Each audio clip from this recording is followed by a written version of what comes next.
Então vamos lá. Dica número 1, fui apelidado de o Cavaleiro da Esperança. Dica número 2, fui capitão do Exército. Dica número 3, fui senador por Distrito Federal. Dica número 4, sou gaúcho. Dica número 5, já debati com Roberto Campos. Dica número 6, fui uma das pessoas mais influentes do Brasil ao longo do século XX. Dica número 7, minha esposa morreu em uma câmara de gás de um campo de concentração nazista. Dica número 8, nasci em 1898 e morri em 1990. Dica número 9, fiquei muito decepcionado com a queda do Muro de Berlim. Dica número 10, lutei contra as oligarquias da época da política do café com leite. Dica número 11, participei da revolta dos 18 do Forte de Copacabana.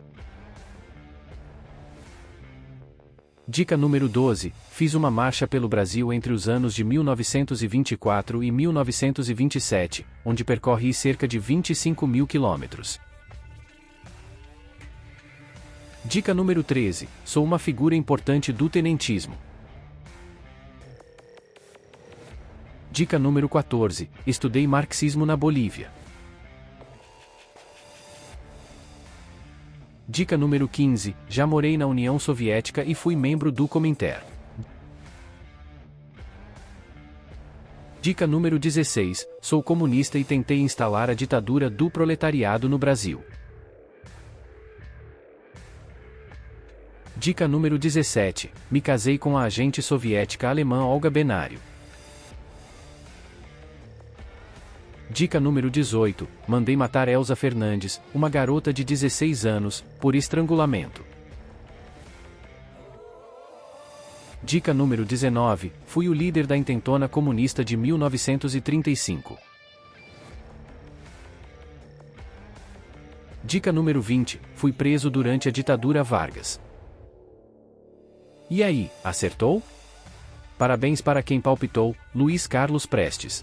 Luiz Carlos Prestes foi um militar e político comunista brasileiro, uma das personalidades políticas mais influentes no país durante o século XX.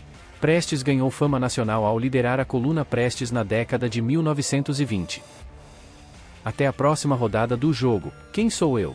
Não se esqueça de deixar seu like e se inscrever no canal.